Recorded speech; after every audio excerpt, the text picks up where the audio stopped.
He jumped! Where is she? All of a sudden you're like this and then you just don't know what to do. Holy crap, was she ever right? You don't back down from anything and you make sure you get your goal. Hello, welcome to Maximum Human Performance. I'm your host, human performance expert, Brad Valancourt. Thanks for joining. It's that time of year. Everybody wants to do these New Year's resolutions. They want to do some things to what? They want to break a pattern. They did not like the pattern where they were before, so they're going to try and start another pattern. Some people will try to use the new year as their reason. Does it work? Sometimes. It all depends on something really important. The reason behind doing it in the first place. Everybody who's ever come to me because their doctor sent them, they did not want to do it. Their heart wasn't wholly in the place, and they might have gotten, some decent results to good results. But boy, when your heart is in it, you have a lot more oomph behind you. And so you don't back down from anything and you make sure you get your goal. Well, I'm going to help you out with recognizing some of these patterns, and we're going to have some fun today. For instance, here's a great story about a pattern. We all know about Pavlov and how he got his dog to salivate just by ringing the bell after doing a certain pattern for so long, right? Just hearing that dinner bell would make that poor dog just slobber all over the place. For this story, no dogs. However, when I was younger, my grandparents always had a dinner bell. It was this cluster of little cowbells about yay big, yay wide, and with a wooden ball on a string, and they would just ring it, and you could hear it all the way out the other end of the house. A very long ranch-style house. And you knew dinner, lunch, breakfast, whatever it was ready. And you stopped what you were doing in the den and beelined it for that meal because you knew that she was going to make something fabulous. So we all got used to that. And as years went on, they were gifted this beautiful brass bell with a wonderful tone to it. Just gorgeous. And they started using that for the dinner bell and stuff like that. Fast forward a few decades, my grandmother needed help around her house when she was in her 90s. So my mom and my uncle, they took turns being at the house 12 hours a day, 7 days a week. They took care of everything that she needed, which wasn't much. I mean, it's not like she was doing much, but whatever she did need, they took care of that for her. And if she was in her bedroom while everybody else was somewhere else, or if my mom or my uncle were maybe sleeping, then my grandmother, all she had to do was ring that bell. Well, after a few years, my grandmother eventually passed. And before she passed, I had her do something so that I could have something as a memory.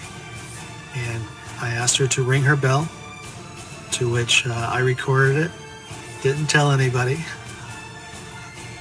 And about a month after she passed, we were at her house getting things ready for the sale of the house and stuff like that. And my uncle was over and my phone went off. The notification came up for an email. And it was the chime from my grandmother. He jumped! Where is she? Where is she? So I had to tell him that, sorry, but I had this done ahead of time. Thanks. Appreciate it. So we get used to these patterns, is what I'm trying to tell you. And when we get used to these patterns, that can be great to a certain extent, but these could be uplifting patterns. Back in the late 70s, endocrinologist Hans Selye was able to figure out, you know what? There are two types of stress. There's a good stress and a bad stress. Bad stress, is called distress, obviously. The good stress, EU stress or eustress. And that stress actually helps us to build, right? Helps us to get stronger, things like that. These patterns are no different. These patterns will either make you go into a funk, right? Distress, cause you distress because you act a certain way, depending on who's around, how somebody else is acting. Maybe you get all so hyper tense when a certain family member comes to visit you because you know that they're very demanding, or you're trying to impress them. Self-sabotage kicks in and you're like, oh man, I'm not going to be able to pull this off. And then all of a sudden you're like this and then you just don't know what to do. That's a negative pattern for sure. So let's see what we can do here about that. Now here's a negative pattern. This has to do with me. for years. And I didn't even realize that until somebody else brought it to my attention, a body talk practitioner who was doing a session on me one day. And she said, "You have a tendency to do things twice, don't you?" I went, do I? And I thought about things, and holy crap, was she ever right. When I did my first triathlon, I failed to swim because I was too slow. So I did it the same race the very next year, flourished. I was totally fine. But in my subconscious and unconscious parts of the brain, I needed to fail first before I succeeded because I felt I wasn't worthy of passing the first time. Think about when things are really important for you. Do you have something like that? Maybe you have that same kind of thing, or maybe you are great the first time around, but repeating it just doesn't happen. You're great the first time and you keep failing afterwards and can't figure out what that is. That's another type of pattern, but with the same kind of result, self-sabotage. And I tell you, when my mind was open to what I was doing, wow, what a huge shift. In fact, when I was doing the Ironman, the swim, I got so much stronger in the swim. I was so proud of myself. Everything's going great.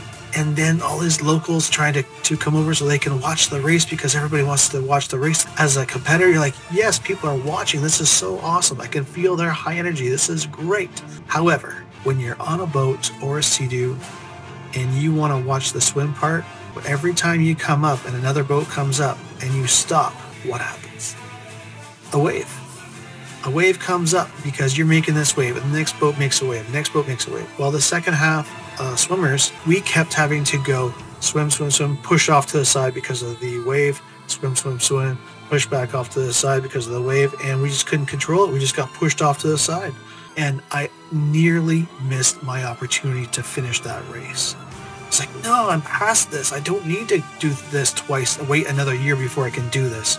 There was no way. So I got to a point where it was getting really close. Our CMP was watching. For those in America, it's the Royal Canadian Mounted Police. And they were in a nice little canoe. And they said, you better hurry up. You've got 2 minutes to finish. You have to step onto that timing pad and finish the swim in 2 minutes. Otherwise, your day is done. I was like, no, head down in the water, swim it away, right? I'm going as fast as I can, And I stepped on that timing pad with 1 second left, just 1 second. Everybody behind me disqualified. There's no way I was going to let that happen to me. Thankfully, I had all that strength behind me and determination to get that done. And I tell you, when I saw myself on the sports channel afterwards, I couldn't believe it. I didn't know there was anybody behind me. I thought I was the last one. And all these people behind me, they got cut out. Holy crap. So that was a negative pattern that I had for a long time. I broke it, and it's so much nicer now. I don't need to spend all that extra energy.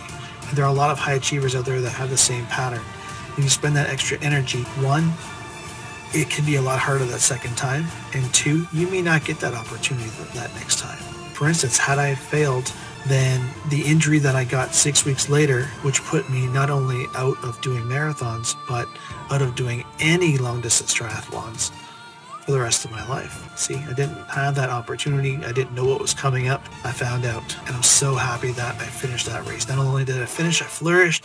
I passed a bunch of people on the way. I gained some more and more momentum. It was a fabulous day. I had such a great time. It was just amazing, and I'm so thankful for that. I tell you, when you learn to recognize these patterns, it's going to be so much easier, not only for you, but also the people around you, your relationships, because you're going to recognize patterns not only within yourself, but within these other people. When you do that, then you can recognize, okay, so-and-so is having a real rough time. It's a pattern that happens whenever they feel overwhelmed. So instead of giving them more work or asking them to do more things, I'm just going to back off, give them some space to breathe, let them get caught up, and then we can talk about doing some more.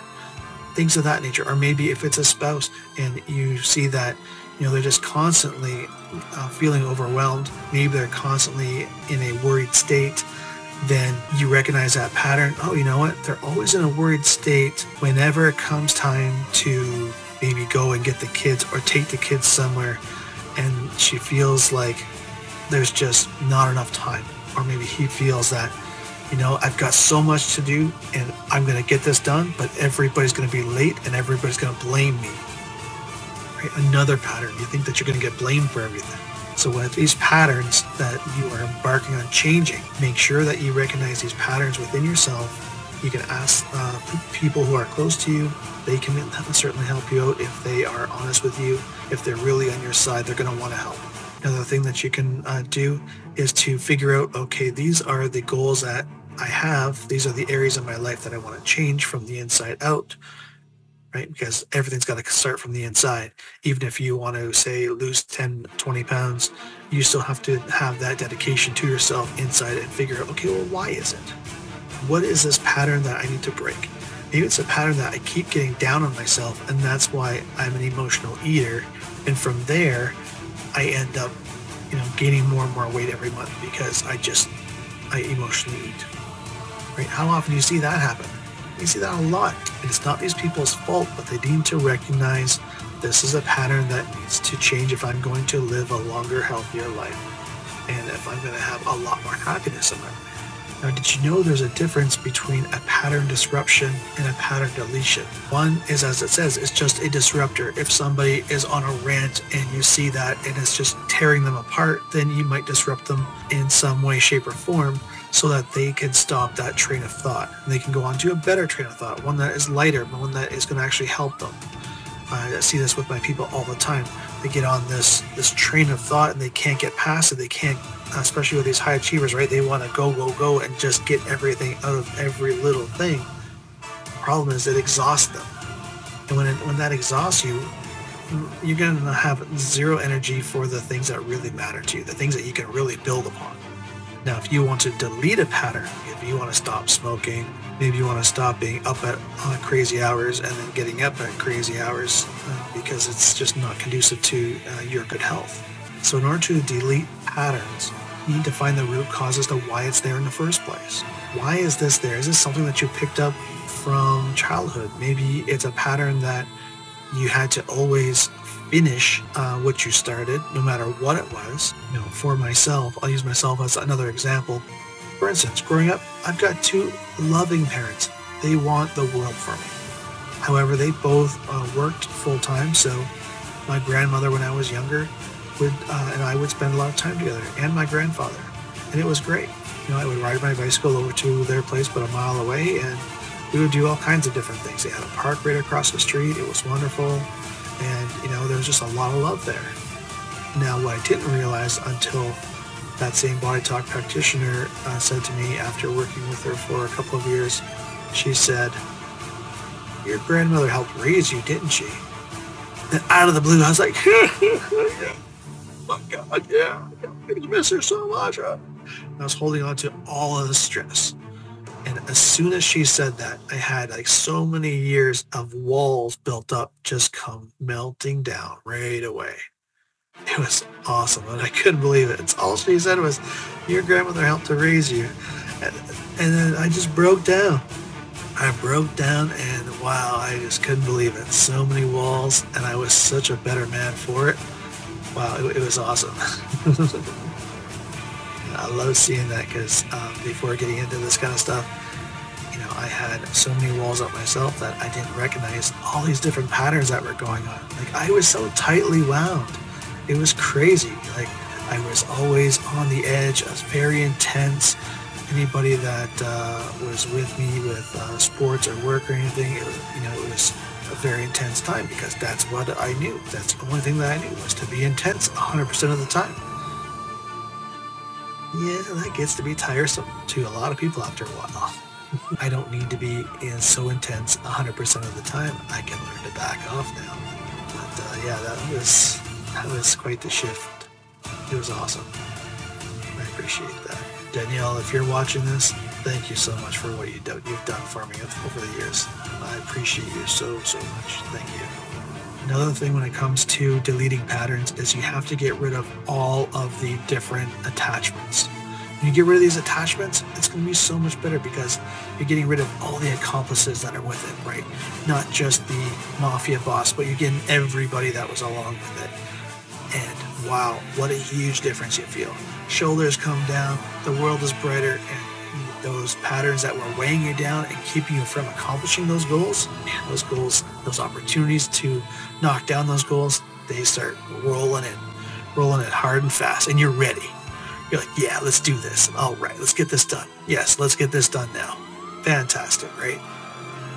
Now, another type of pattern that we use, and you've probably heard of this, it creates what's called homeostasis. So basically just things leveling off. And for certain things, that's great, right? Like you brushing your teeth, and you do it every day, say 2-3 times a day, whatever is needed for you, that's great. Right? That with homeostasis is phenomenal because it's consistent. You want that consistency. However, if we're talking about, let's say, dealing with people that maybe you are the coach or you are the boss of this group, and they're used to hearing the same things over and over again for a long time, well then that reaches more of a staleness, which is the exact same thing of homeostasis, just not the same desired outcome. They need a different stimuli. Same thing if you're working out. You can't do the same workout day in and day out because you will reach that plateau. When you reach that plateau, you're like, okay, well, what do I do? I've accomplished all this, but there's so much more for me to accomplish. What do I do? So then you would maybe change the rep scheme, or you change the speed at which you do the reps. Maybe it's the exercises that you change. There's so many different things that you can do. You can even change the emphasis, right? If you are somebody who maybe works out 3 days a week, Monday, Wednesday, Friday kind of thing, then the Monday's workout is always going to be the freshest. So you'll always get the most out of that workout. And if your goal is to increase the strength of a certain muscle group, right? Maybe it's, let's see, Monday is usually International Chest Day at the gyms I usually see. So if that's your goal, then you training it on that first day of the week after whatever your days off are, then you're going to get the most out of that. If you're trying to trim down by doing certain types of strength training workouts, and the hardest workout, you put that at first on your Monday or whatever your first day is, then you'll get the most out of that. You'll get the most fat loss out of that. You'll gain the most lean muscle mass out of that, and also spark your metabolism the best. Not to mention balancing out certain hormones. When you increase your lean muscle, you also increase your testosterone. You decrease the excess cortisol that's going on. You also increase human growth hormone, which is a wonderful one when you're trying to lean out. Now, if you're in a relationship and it's gotten stale, then what are you going to do to increase that stimulus? Are you going to look at maybe starting a date night if you're not having date nights, having those on a regular basis? And absolutely nothing changes that. You go out on those date nights so that you're not becoming just roommates. You spark up that desire within each other again. All right, so let's take a look at some patterns that maybe that you've seen other people, right? Maybe you've got some patterns that you've recognized people do, and you're like, wow, that's really cool, or wow, that is really strange, kind of freaky. One that's really heartwarming that comes to mind for me is when my dad was alive. You see, he worked midnights 7 nights a week because it was so much easier for him to just work those 7 nights instead of working, say, 5 or 6 and then throwing his pattern out by sleeping the night on that 6th or 7th day. But that's not the interesting part. The interesting part is when he would get home in the morning. He would get home, especially in the summertime, spring, summer, fall. He would immediately go outside and go and take care of a few things. He might have a cigarette outside. This cardinal would fly up and be like within just a few feet of him, maybe on a railing or at highest, in one of the trees. And he would just stare at it, and then it would start to sing, and then he would try to whistle at it, and it would whistle back after a while. And then next thing you know, after about a month, these two are practically talking to each other. Just whistle back and forth, and the cardinal came every morning to see if he was there. They would talk, and then the cardinal would go, right? And this lasted for a number of years. It lasted all the way up until he passed away. passed, the Cardinal stopped coming. I didn't have the Cardinal's number, so I couldn't invite him to the funeral. However, it stopped coming. And then about a month later, the Cardinal showed up out of the blue and just was looking and came back every day at the same time. Came back for about a good week to 2 weeks. We're looking for my dad. Would whistle, trying to get my dad's attention, but he just wasn't there anymore. So I'll talk about that kind of pattern. Then after about a month, I believe the Cardinal realized that things had changed. Now here's another pattern. Somebody who has FOMO, or fear of missing out, they may be able to relate to this. I had this person come to me because they had a ton of anxiety. They're an entrepreneur, and one issue that they always had was that they could never keep their promises. Family really hated that he couldn't keep the promises, and his staff, he was driving people away because he would promise something and then freak out that he promised them, and then he'd completely back out. Whatever it was. It could be something small, something big, and that really weighed him down for a long time. However, we found out that the root cause was that it was a pattern developed when his parents were still together, but they were in the midst of the breaking up before the divorce. Something happened one night, scared the living crap out of him, and that was his anchor. Once we got rid of that anchor, then he was able to just have a lot better sight as to what needed to happen whenever he promised something. So he could actually say no, and it was okay. He was so afraid of getting rejected by people, he didn't want to say no to anybody. But once he realized that it was okay to say no, and that people weren't going to just up and leave him, then he was able to quickly gain the trust of more and more people right away. It was awesome, because as soon as he did that, his business started to climb, and the people that were around him, they wanted to be around him. They could trust him, but before that, he was down this slippery slope, and his business was failing, and he couldn't figure out why. He thought it had something to do with logistics, but in reality, it was this one thing, and it didn't take long. Just because something that has happened in the past, maybe it happened years or decades ago, it doesn't take that long to figure it out, and it doesn't take decades or years to fix that one problem. When you fix that problem right from the root source, life gets so much better. That transformation gets started, and hey, let's go. Let's get this done. Let's go up to that next level. Level up. Now, how many of you aggressive types know this? And you know it, you see yourself do it, and just say, this is just what I am. This is who I am. Nah, it doesn't have to be.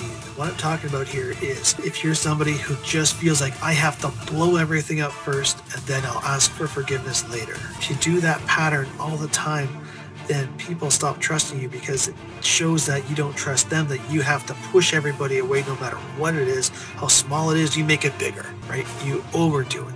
And you overdoing it is that defense mechanism for yourself, so that you can feel some space. All that does is creates a long time before these people will come back to you again. And what kind of relationship is that with anyone? So if you feel you have to blow up, then blow up. But if you blow up as a pattern rather than being authentic about it, that's something you may want to think about. So what are some patterns you can do that will actually work for you, right? That EU stress I talked about earlier, rather than all these patterns being distressful or causing staleness. We want these patterns to work to your advantage, not against it. For instance, maybe you've heard of a gentleman called Charles Poliquin. Charles was a Canadian who worked for the Canadian Olympic squad in the wintertime, and summertime he worked for the American Olympic squad for like 30 years. He put so many athletes on that podium. It's amazing. He's had over 23 different sports medal. Now, what was his routine? His morning routine was very simple. Because he would go to sleep at 8:30 at night, he would wake up at 4:30, right away start writing. From that, he would get his writing done before anybody in the house got up, and then from there, he would go off and do other things. He did this 7 days a week. This was his pattern. We all have patterns. It's just, are these patterns going to be conducive to where we want to go in life? Are they holding us back? Or is it what's helping us with consistency? Right? So if it's something that is causing some harm, then it's time to change that pattern, People are very inspired this time of year to make those changes, to change those patterns because they don't like them. They're not helping themselves anymore. What patterns have you changed recently? Do you need to make some changes? The most important thing with patterns is that if you're doing it to be your authentic self, to help yourself out, then they're going to be a wonderful you for people in your life, right? Your business relationships, they're going to flourish. Your home relationships, those bonds are going to be stronger and stronger. That's exactly what you want for a happier and more fulfilled life. Thanks so much for watching. You're awesome. Thanks for joining.